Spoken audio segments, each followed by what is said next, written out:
In a world where film, television, video games, technology, toys, lawnmowers, dark matter. Wait a minute. Lawnmowers, dark matter?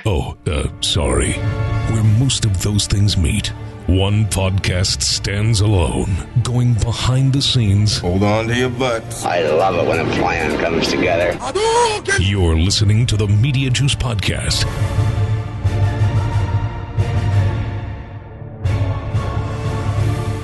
Hello, guys and gals. It's Jeremy Sneed here with the episode 4, I believe, of the Mediajuice Podcast, and I'm It's here a with, New Hope. Yes, episode 4, A New Hope. Episode 4, A New Mediajuice. Wait a minute. Yes. This is. I've been looking forward to this one. This is a friend of mine, industry legend, Tom Kalinski, who was the president of Sega of America back in the heyday of kind of what's been affectionately or unaffectionately called the console wars, the late 80s, early 90s between Nintendo and Sega. You remember kind of famously the, Sega does what Nintendo don't, and all those, TVs. So classic. Oh my gosh. Yeah. So we've got Tom on the podcast, who I met a few years ago. That's going to be a lot of fun. I think anybody that grew up in the 80s and 90s, you'll stick around. You'll enjoy his stories. So we've got Tom, and then I think we're gonna. What are we covering in cutscenes and behind the curtain, Jeremiah? Yeah, we're gonna take a look behind the curtain at Game Mill, the mill where they mill games. I don't know. You're going to tell us more about that. And then in the cutscene segment, we are going to talk about the Guardians of the Galaxy 2, that DVD, Blu-ray with our thing friend is happening. Michael Rooker, who absolutely we've worked with before in Unlocked, kind of discuss his involvement in that and my work with him in Unlocked, and it'll be good times. Yeah, good times. So let's jump in. What do you say? Awesome. The famous Sega screen. People busting in on Jeremy. It was called Blood. For the most part, when I had the knife hand on, I'm in character.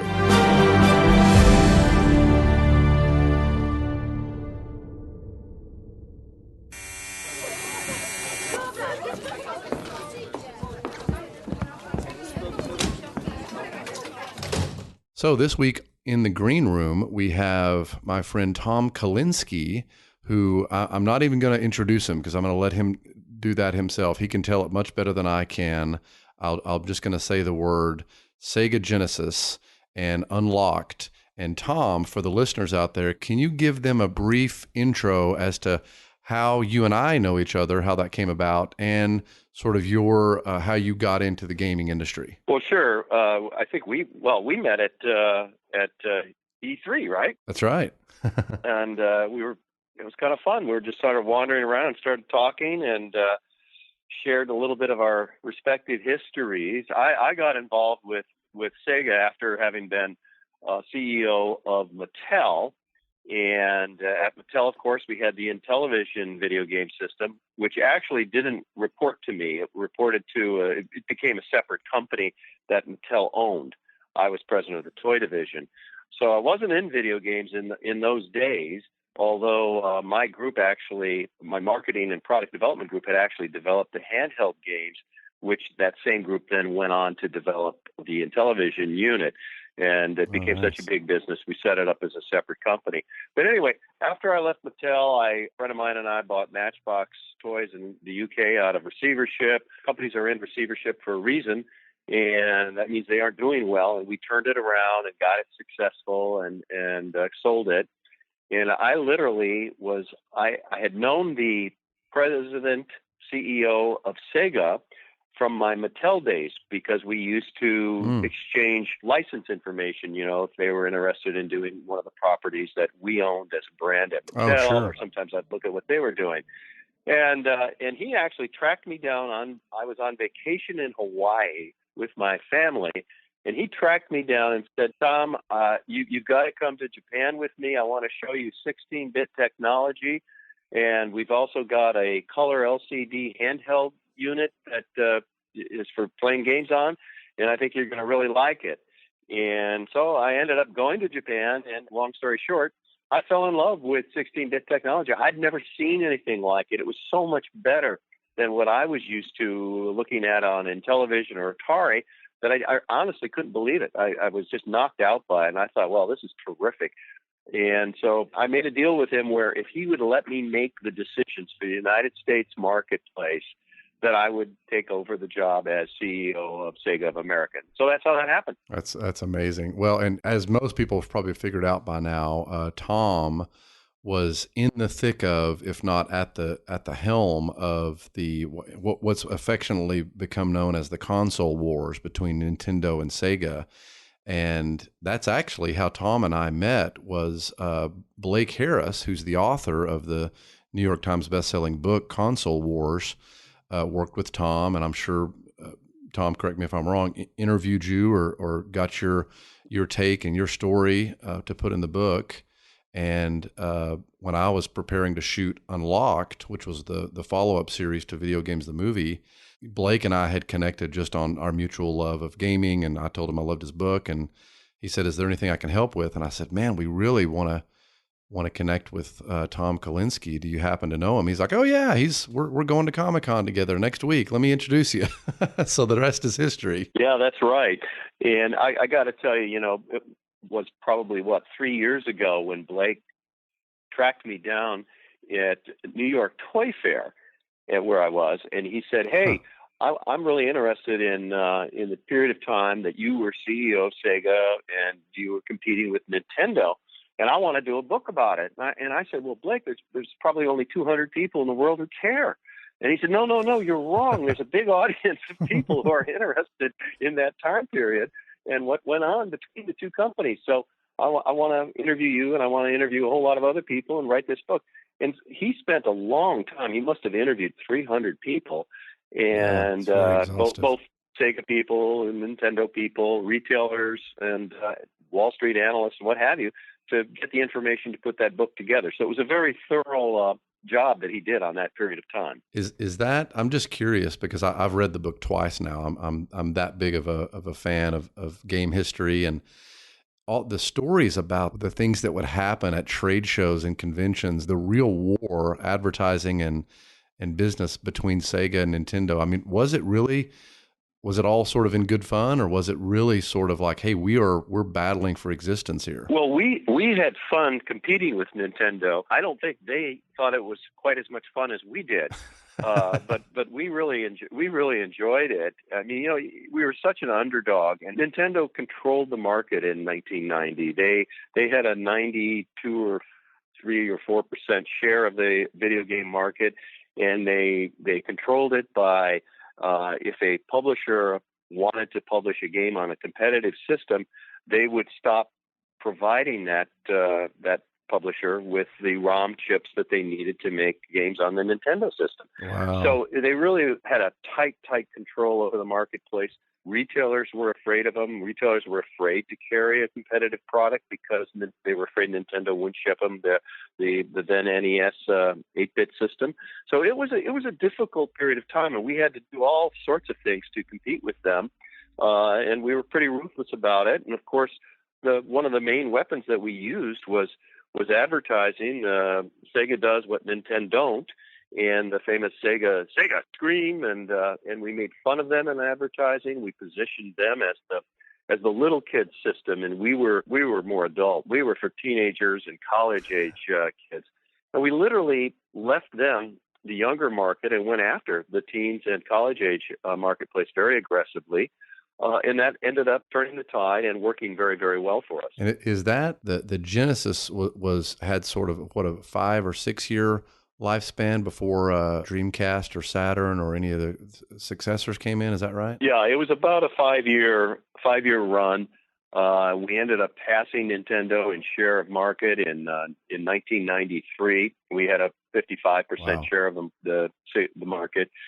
And even our Game Gear handheld unit, in terms of dollar share, because it was a more expensive product, ended up been splitting the handheld market pretty evenly with Game Boy for a while. So for a period of time, we were quite successful and managed to do all kinds of things. We, of course, had price wars with them. We lowered the price of the 16-bit hardware.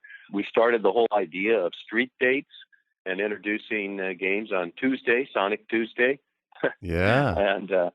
and supplying retailers with product all at the same time and creating a big event about that kind of thing. So it was a really interesting battle that we had. And of course, we did older age product. We allowed real blood in Mortal Kombat, whereas they didn't. You had, I don't know if you remember, the green goo instead of red blood that came out of the Super Nintendo version. Yeah, I do. and we did more adult titles and more RPGs. And of course, one of the big successes for us was all the sports titles that we did and that Electronic Arts did on our platform. I think at one point, 80% of Electronic Arts' revenue came from the Sega Genesis. So, you know, it was a many-fold battle. You know, there were a lot of different strategies that we implemented. One of the things that people, I don't think, realized, we had a college-age game player on almost every college campus where we sent them free Genesis and free software as it came out. And all we asked them to do was to wander around the university and play in different dorms and different fraternities and spread the word that Genesis was really for college-age players and Nintendo wasn't. Wow, I did not know that. It's like a pollination campaign. Yeah, you know, and then the other thing we did when they brought out the Super NES, or before they brought out the Super NES, we bought Super NESs in Japan, brought them to the U.S., and we would tour the country in malls, shopping malls, and we'd set up the Super NES with Mario on it, and then next to it we'd set up a Genesis with Sonic on it, and we'd invite the teens that were walking by to come play and tell us which one they preferred. And Nintendo didn't appreciate that because we got 80% of the preferences from the teenagers that we asked to do that. So a lot of things like that we did. Clearly, it was a very fierce battle. I mean, one of the famous parts of the battle was we had heard through the grapevine that they were going to lower the price of the Super NES to $100. And so our responsibility in the United States was mainly to create software, but we didn't have hardware responsibility. So anytime we wanted to lower the price on hardware, we had to get approval from Japan, from headquarters. And so we were on the phone with Japan and late into the night, and finally they agreed that we could lower the price of Genesis. And so that night, before Nintendo's press conference the next morning, we had newspapers printed with the headline, Genesis lowers price, Sega lowers Genesis price to $100. And we put those fake newspapers under every buyer's door that was attending the E3 show. And we had our price lists printed up, and we had press releases printed up. And so we were literally lowered our price prior to Nintendo lowering their price, so it looked like they were copying us. Oh, so wow. Things like that were really a lot of fun. And what's interesting to me is looking at now, I mean, obviously that was the classic console war. I mean, people could argue that, you know, there was the Atari versus Intellivision or ColecoVision or Amiga or whatever. And yeah, that's true. But really that was more, I mean, in my opinion anyway, that back in the first generation before Nintendo and Sega was just sort of a market clutter. There was just so much stuff. And obviously Atari was the 800-pound gorilla. And so you being a part of the first real console war, watching as that's progressed to then, you know, Sony coming in and Xbox coming in and the rivalries early on there to where we are now, do you sort of just sit back and laugh at how people are approaching it now and that you started that, or do you see it fundamentally different? No, I pretty much see it the way you described. I mean, the thing that I'm really proud of and I'm really surprised at is how, remember, the entire market was only a few $1 billion back in 1990, the whole video game market. And as you know, today it's $119 billion. Mm-hmm. And the reason for that is that the age expansion has been dramatic. You know, it's not a little kid's business anymore. We changed that by going after teenagers and college age players. And when I was at Sega in the mid 90s, our average age player was about 18 years of age. Well, Sony, I think now says that their average age player is in the mid-30s. So that's average. I believe it. So you have a huge number of adults who grew up playing Nintendo and Sega, and they're still playing on different systems. And I'm very proud of the fact that we changed the marketplace to that degree. Yeah. It opened it up to all ages. And the other thing that people don't realize is we also spend a lot of time trying to get females to play video games. And of course, today they do in great numbers. So those sorts of things are I'm really happy about the success that we had. And then, of course, I mean, the battle when we started doing very aggressive adult type games, and Nintendo got furious with us over that, and literally they got their Senator Gorton from Washington to start investigation into video games and really attacked us. Wow. But what that backfired on them, because what happened was we ended up doing the game rating system. We did our own first, but then as the industry started to be attacked by the Senate, even Nintendo realized that we needed to have an industry organization. So we formed what initially was the IDSA, today is the ESA, same thing. And they had to adapt a game rating system. Well, they used the same professors that had developed our game rating system, Dr. Arthur Pober, and we developed the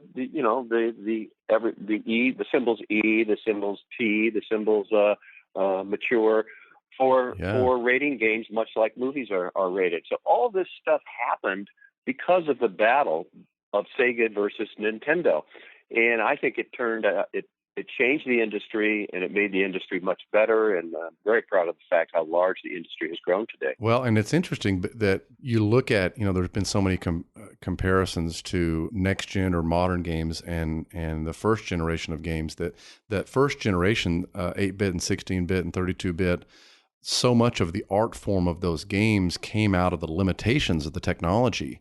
You had to work within a certain file size, memory size, bit size, whatever you want to call it. And I feel like the same is true of what you're describing, the competition. That healthy competition in the marketplace created all these innovations, created things like the ESRB. It's almost like healthy digestive systems have, you got to have bacteria, got to have, the good and the bad. Having a completely sterile, monopoly of Nintendo or even now, say one of, Xbox or Sony got too big. It seems that competition and the technology is so healthy, not just for gaming, but for all industries. Oh, I agree completely with that. I think that's you're spot on that. I'm glad to see today that we have a healthy Sony PS4 business. We have a healthy Xbox business. And of course, we have a very healthy PC gaming business and Steam and what have you. So all of those things I think are very good for the overall industry. And by the way, the one other thing I failed to mention, and I really should mention because it's so important, was we developed the character Sonic the Hedgehog to compete with Mario. And yes, Sonic was a big, big part of our success, and showing off the speed with which he could move on the screen on our 16-bit system really also helped propel our business, but also helped change the marketplace and change what you could do with characters in a game. And you hit on something a minute ago. You're talking about the limitation of the memory size that in the early days was so restricted. Nolan Bushnell and I have talked about that a lot, and we kind of concluded that the best programmers in the world were the guys who developed and worked on video games, because they could get more. They had to be so careful in their programming in the early days in order to get the sprites and things to move the way they did in video games. And those programmers were really more talented than other programmers, at least in our humble opinion. Yeah, I was gonna ask about that myself, just with the technology side of this. Do you feel? I've always felt Sega has kind of had kind of that edge on better hardware. The Game Gear was far superior than the Game Boy. The Dreamcast, in my opinion, was way ahead of its time in a lot of areas. Do you feel like it was just that healthy competition, like just trying to overcome the branding and the hugeness of Nintendo? Was the technology pushed because of that, or do you think it was just you had great people and the marketing worked out for you guys as well? Oh, it was certainly both. I mean, I really love the fact that initially the technology that Sega used was frankly the similar technology to what was in the arcades that they produced, right? Initially in the arcade centers. But later, as you said, it was, we got to go to optical disc. We got to figure out how to program an optical disc. That's going to be the medium of the future. We're not going to need to rely on ROMs, memory chips any longer. And so, yeah, I mean, and the whole idea of the combination of getting the animation more and more realistic. And of course, we tried to combine full motion picture video with animation, and that didn't work as well as we'd hoped it would, but we certainly also were able to combine great music in the video games. And it really all of that, making the games more movie-like, if you will, really changed the industry as well. I mean, as you know, today when you look at a game being played, sometimes you can't tell that those aren't real actors and actresses in there, that they were created on a computer. And of course, the other phenomenon now that we just started to get an inkling of way back then, we would hold these contests of good game players, and lots of people would come to watch them play. And it didn't dawn on us that we should do a television show around it or esports. Yeah. But that's what it's evolved into. And it's just amazing to me that, the number of people that watch game players play on Twitch or other venues is fantastic. That actually leads into what I wanted to ask you next was so, most people that are into game history, and of course myself and Jeremiah, know your lineage from Mattel to Sega and all the amazing things, like you were talking about the console wars and the technology and just all of that lore, I feel like is what it's become now, true lore, true myth.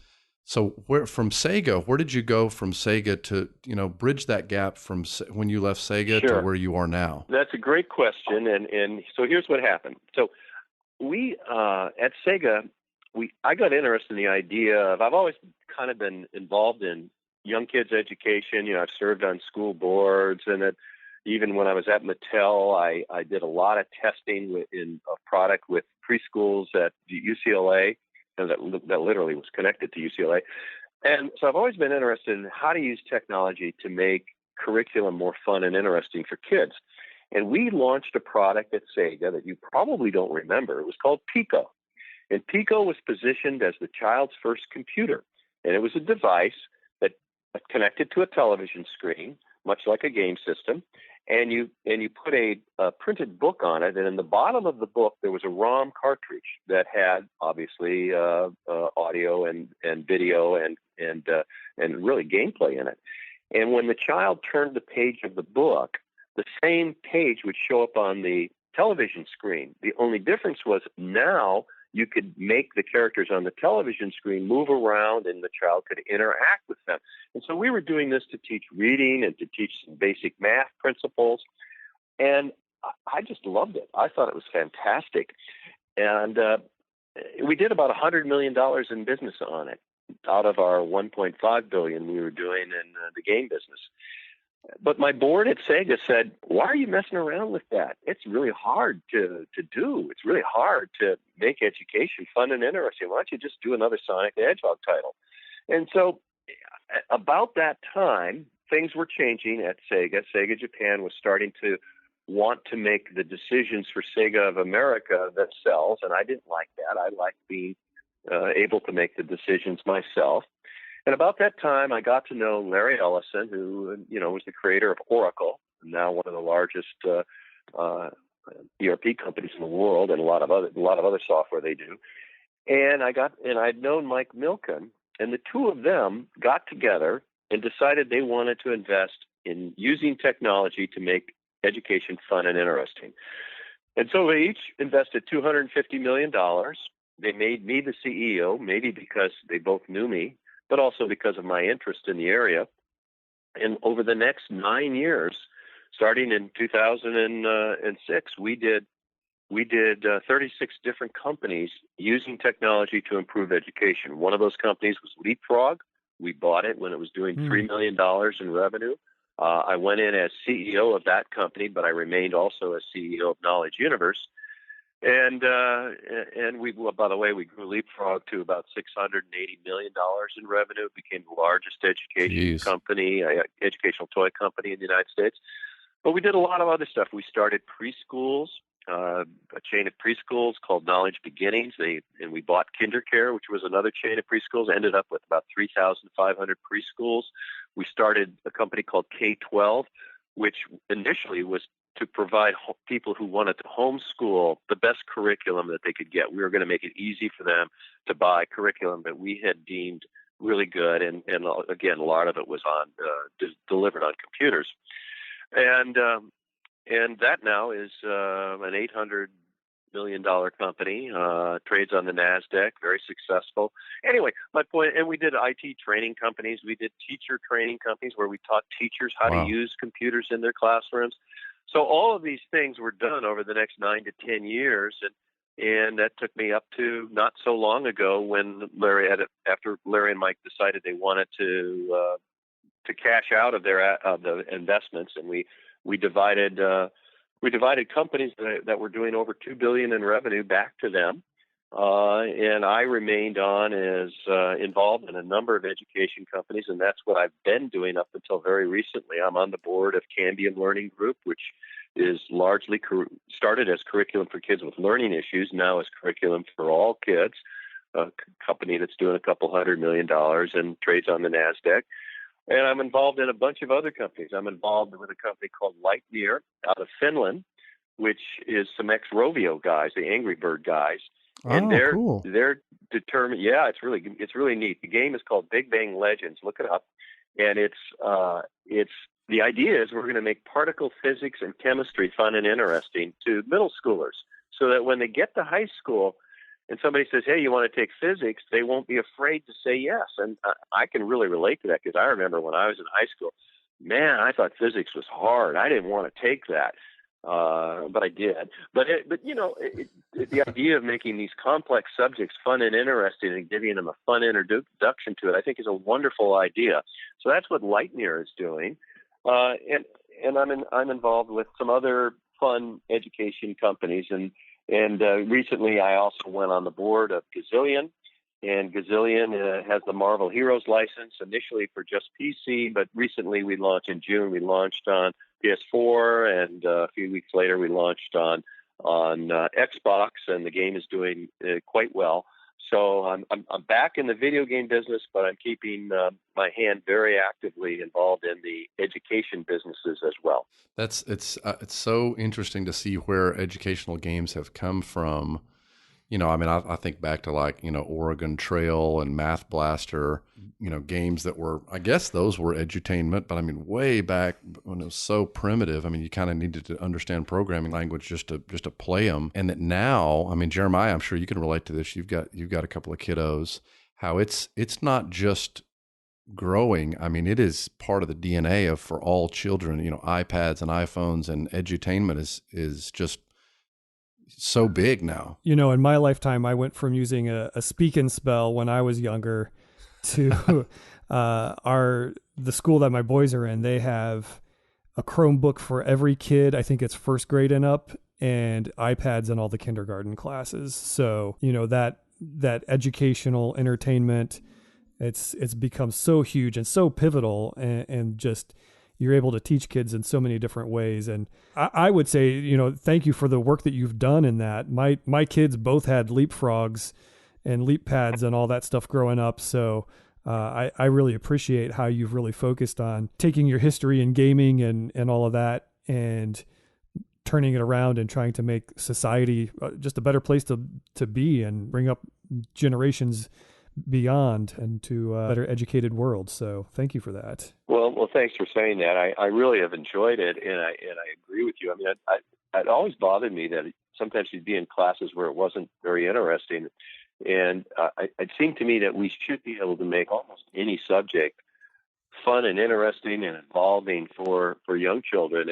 And I love the fact that, like your school, you're lucky that every child has a Chromebook or an iPad. A lot of schools don't, but there's more and more starting to. And of course, there's also more and more educational gaming being done on iPhones, and moms are handing their iPhones to their young children in the back seat of the car, and the kids are playing educational games, and they're learning, and they don't even realize it because they're having so much fun. And I think that's just terrific. What a wonderful trend that is. Well, and I couldn't help but to connect the dots here when you were talking about science, and I think you said chemistry or biology that you're interested in. I didn't really even know about this until I met Nolan Bushnell's son, Brent Bushnell, who has this thing called the STEAM Carnival that you may be aware of, Tom. Yes. But I didn't know that it was a play off of STEM, science, technology, engineering, and math.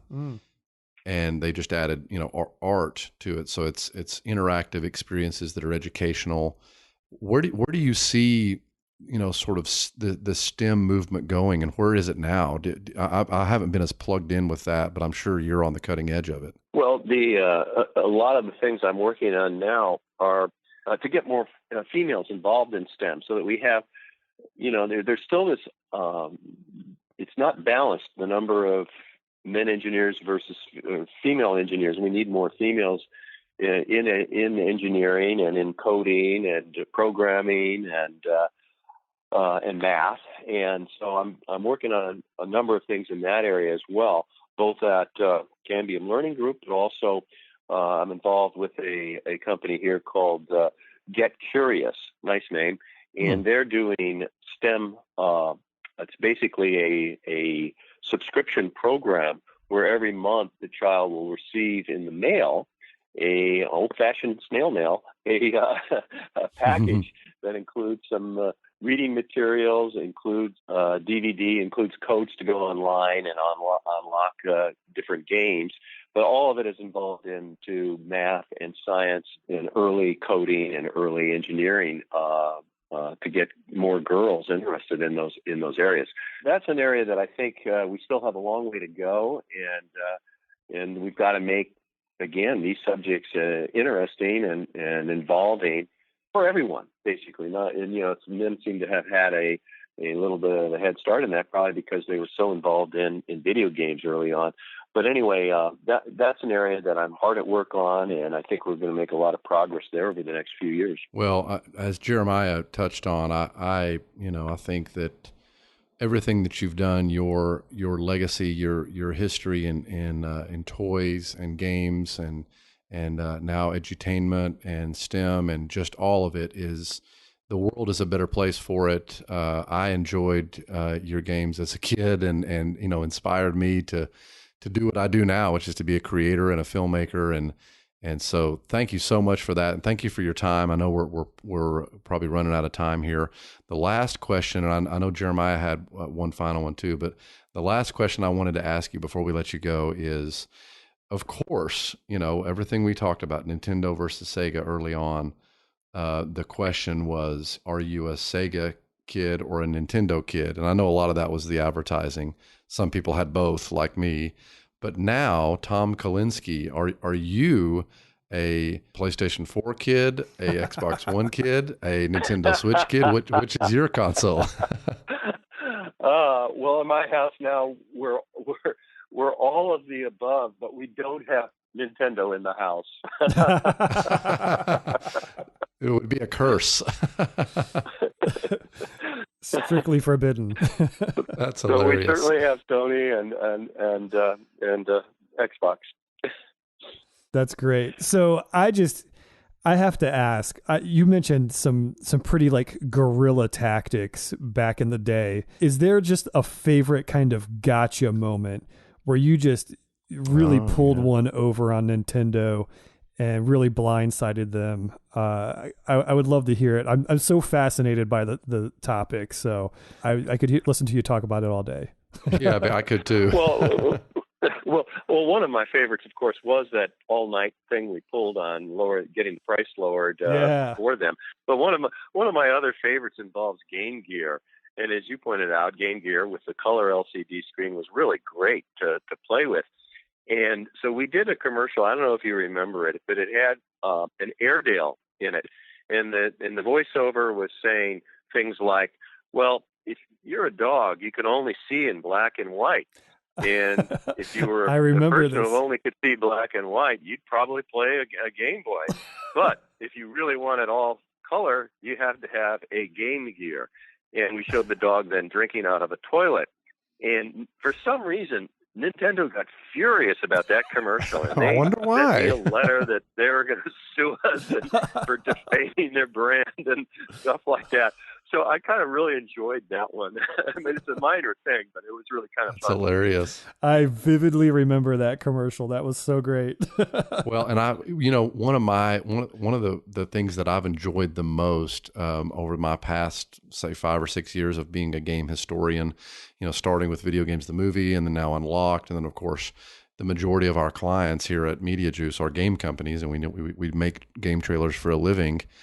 But one of the things that I enjoyed the most, or have enjoyed the most out of producing video game documentaries, is the research. Going back, we'll get all these archives from NBC and CBS, and of course YouTube and everywhere online, and watching through all of those TV spots. Sega versus Nintendo, and it's just such a time capsule. And I wish I had, I've got video copies of all the ads, but I wish I had all of my magazines that I bought back in the day of all the competitive ads and stuff, because they're just such a time capsule, and it just takes you back. So, but we've got the internet, so I'm sure it's out there somewhere. Yeah, you're right. And I tried to keep a lot of course I have, you should see my basement. I have probably 800 Sega games down there. Wow. And I still have them hooked up to I still have a Genesis hooked up, and in fact I have 2 of them hooked up down there, and still play Sonic awesome. and other games in my basement.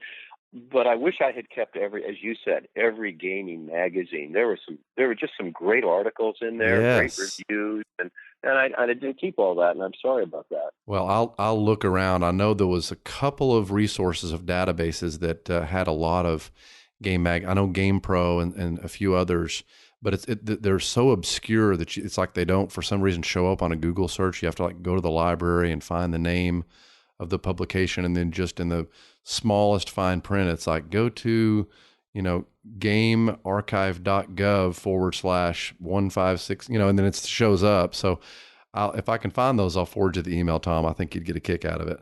Yeah, I certainly would. I really would appreciate that. And with that, we'll let you go, Tom. We so appreciate you giving us some of your time today, and I know the listeners are going to love hearing these stories. I know I did as a gamer geek historian, and we look forward to having you back, hopefully, in the future. Well, thank you very much. I enjoyed talking with you guys. It's always fun to reminisce and to remember, and you're making me think back on some of the other stories. I'll have to come up with some new ones, I guess. But but I'm sure we're ready for them. We're excited. Okay. All right. Well, I'll try to do that. Thanks for having me on. Thank you. Thanks, Tom. We are tonight's entertainment. All I'm offering is the truth, nothing more. You can't handle the truth. Pay no attention to that man behind the curtain.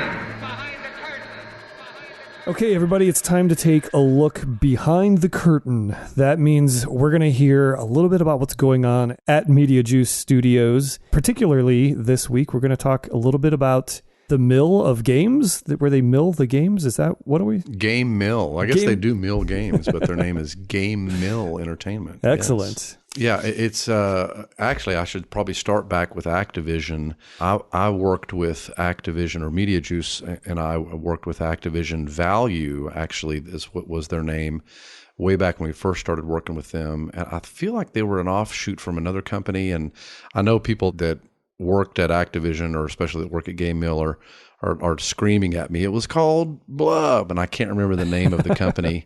It was something Value that then gave birth to Activision Value, which is basically just a fancy word for licensed games. Not all of them, but most of what Activision Value did, which then ultimately just became Activision, was like, Nintendo DS games for SpongeBob and Teenage Mutant Ninja Turtles. And, they do these games that were on every single platform. So like we did a series of Transformers trailers for Activision that was on. I mean, it was Xbox 360, PlayStation 3, Nintendo DS, mobile, ported to PC and Steam. I mean, it was just everywhere. And so we worked with Activision from I want to say 2006 to 2011, 12, something like that.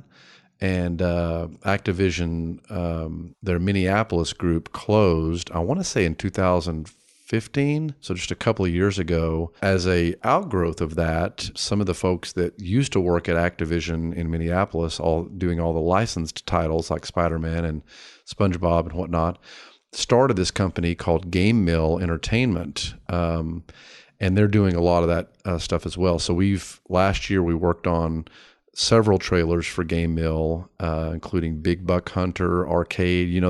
It's in every Dave and Buster's you go to. It's the shotguns, and right, with the big shotgun and the deer running across the screen, and it's like so they've got that for home now for Xbox One, PlayStation 4.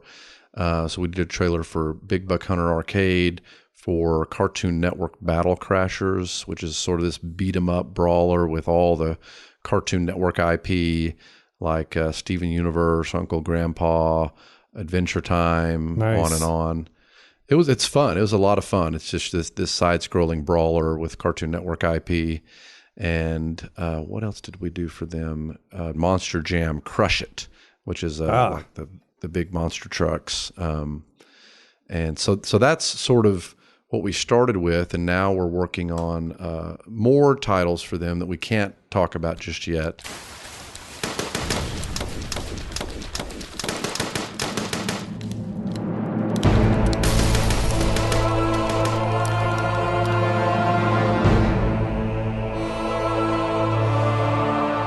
So today for cutscenes, I'm excited about this one too, because I saw this movie and it was fantastic. Guardians of the Galaxy 2 is out on DVD and Blu-ray and digital and whatever format they come up with next.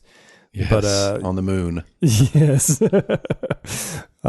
So you have some interesting stuff to talk about just in terms of that, as well as your friendship with Michael Rooker. Yeah. I mean, I think like most people that are interested in the Marvel Cinematic Universe and geeky stuff, saw that Guardians 2 came out this past week on digital, and I watched a lot of the behind the scenes of the digital copy, and they have a whole making of the film, which is excellent. James Gunn talks all about the casting process and the music. The music's such a big part of both of those films, and just the filmmaking and the writing.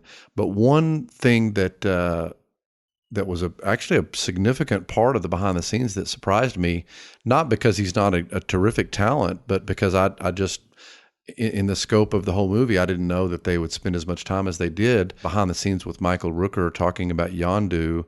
And I was just, giddy. I was like, "Oh, this is awesome!" I know Rooker. I've worked with him the past couple of years, and he's helped to promote Unlocked, the 8-part series that came out in December, produced by Mediajuice. He's been our biggest advocate on social media, tweeting stuff, putting video clips and teasers that we send out to his fan base. So just ever grateful to Rooker and his team, beyond just what he did on camera with me in Unlocked, which is terrific. So I was right on getting the behind the scenes stuff. And what I thought was interesting and that I could relate to as a director is James Gunn was talking about Rooker is just this outlier. He's this actor that's so talented and had such a storied career that you wouldn't really think about as a producer for for someone like Yondu, or for someone like a host of a video game docuseries. But he's just got such gravitas and such a history that when people see him, everybody has a reaction of like, "Oh yeah, I remember that guy, and I've grown up with that guy." Whether it's Mississippi Burning or Days of Thunder or Cliffhanger or on and on, which, by the way, is interesting. Rooker and Sylvester Stallone were reunited for the first time on screen in Guardians of the Galaxy 2, Volume 2. Oh, yeah. Since Cliffhanger. Yeah.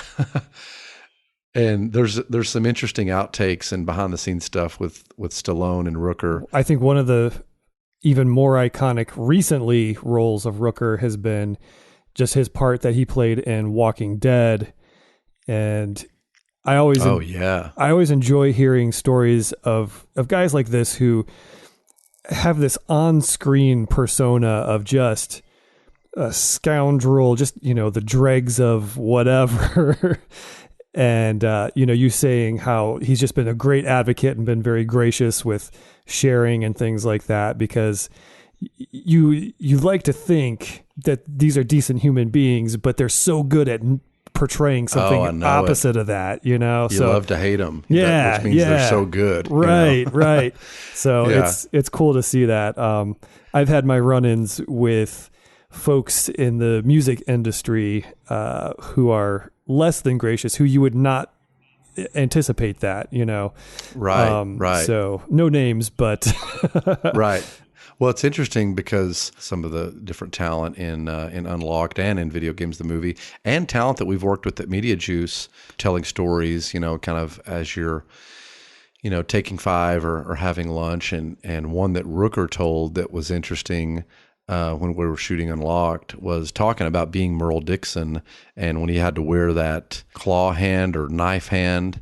He kind of compared that to, we were talking about, because his whole track in Unlocked, as he's exploring motion capture and that performance capture and how that specifically is being used in video games now, and how wearing these facial helmets or facial rigs, as well as the suit with the dots all over it, it can affect you. Like if you allow it. He's like, for the most part, when I had the knife hand on, I'm in character. It's part of me. But there's times that, if you've been wearing it for, 8-10 hours, it starts to wear on you, and making that parallel to the motion capture stuff, I thought was interesting, So today in our script and note section, and again, these are notes and emails and Facebook posts and whatnot that you, the listeners, have a chance to send in to us, and let us know if you have questions or anything you want to ask Jeremy about the industry, his favorite flavor of ice cream, whatever it may be. You can do that by emailing mediajuicepodcast@gmail.com, finding us on Facebook at facebook.com/Mediajuice Studios, or by tweeting at MediajuiceTwit. Today's question comes via Facebook from Tal. I will try not to butcher so many names in the future.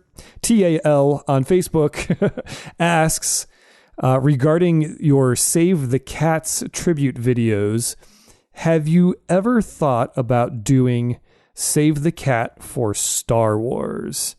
Why don't you explain first what a Save the Cat video is, and then answer that question? Oh, yeah. So this is something we did several years ago.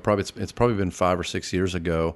Save the Cat is a really popular screenwriting book about screenwriting, how you write a narrative film, all the sort of classic beats within a screenplay, like the setup, the A story, the B story, the Save the Cat moment, which is what the book's named after, the moment in the story where the hero does something that endears himself to the audience, which, in some films is literally them saving a cat. And it's interesting, if you notice it happens a lot more than you think. So in the new Spider-Man Homecoming, there's a moment when the building across the street where his buddy, the deli owner, at night it blows up, and he fights the fake Avengers. As it's burning, he runs over and he grabs a cat out of the burning building, and he literally saves a cat. So a lot of screenwriters use that even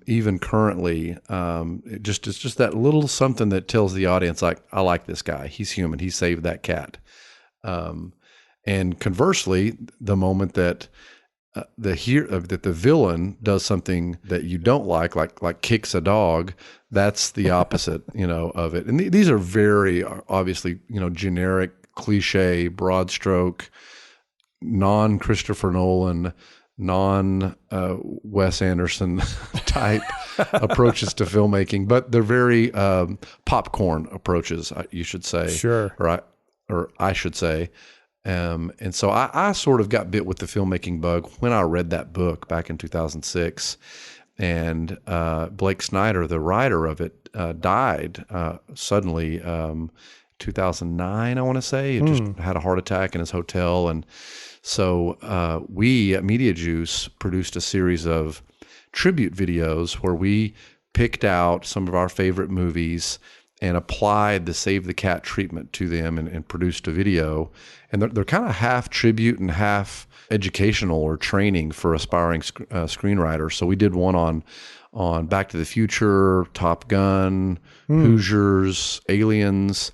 And it's basically going through and identifying, okay, here's the A story, here's the setup, here's the break into Act 2, here's the Dark Night of the Soul, here's the payoff of this setup, here's the Save the Cat moment. There is a actual Facebook page by Mediajuice called Save the Cat. I know there's several Save the Cat Facebook pages, but this one you'll see the Mediajuice logo. It says Mediajuice Saves the Cat, and you'll see 10 tribute videos up there.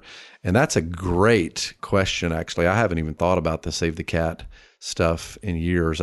We still have the Facebook page and still have it on our YouTube, but a Save the Cat treatment for Star Wars would be pretty awesome, actually. Seeing who the when the Save the Cat moment is in each of the films, and what the A stories and B stories and Dark Night of the Souls. We could probably do it here at the office pretty quickly, because I feel like we all know Star Wars so well. It's like, all right, let's take half an hour, break this down, bust it out. Yeah. So the real question becomes, though, in episode 1, is Qui-Gon saving Jar Jar Binks a Save the Cat moment, or a kill the cat moment? Or a kick the dog moment? Because yeah. But no, that's a great idea. We should do that. Maybe we will. Maybe you will. Looking forward to maybe seeing that someday.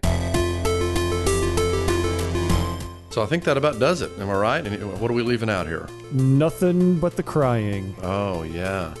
I feel like with all the talk that we did about Sega versus Nintendo with Tom, it's like it's like that's almost a negative, like, I need to bring in someone from Nintendo to talk about how great Nintendo is, because I love Nintendo too. Equal time or something, right? Yeah.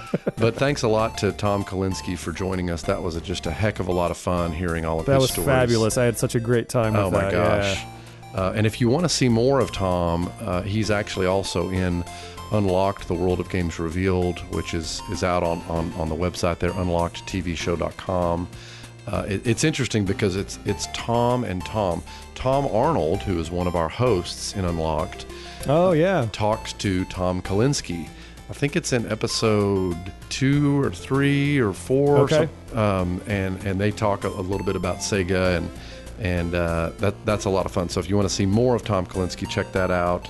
And then, of course, all of our work that we talked about with Game Mill, that's on the website there at MediajuiceStudios.com. You can check out some of those trailers.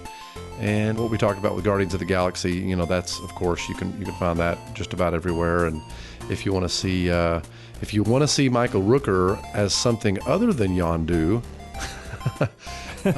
check him out in Unlocked as well. He's in, I think he's in 3 or 4 episodes covering motion capture and voiceover and all the kind of performance capture post-production that happens in gaming now. He covers in Unlocked, so be sure and check that out. What am I leaving out? Just letting folks know where they can get a hold of us if they want to write into the show, be a part of Script Notes, all that fun stuff. It is at Mediajuice Twit on Twitter, or you can email the good old-fashioned, I like how email is old-fashioned now. Yeah. Hit us up at MediajuicePodcast@gmail.com. Awesome. awesome. And of course, all the regular stuff. We could go through all the Facebook and social, but really, Mediajuicestudios.com has links to all that stuff if you want to find our YouTube, find our Facebook, Twitter, Instagram. Mediajuicestudios.com is the hub for that, and has a lot of other fun stuff on there. Thanks for listening, guys. See you next time.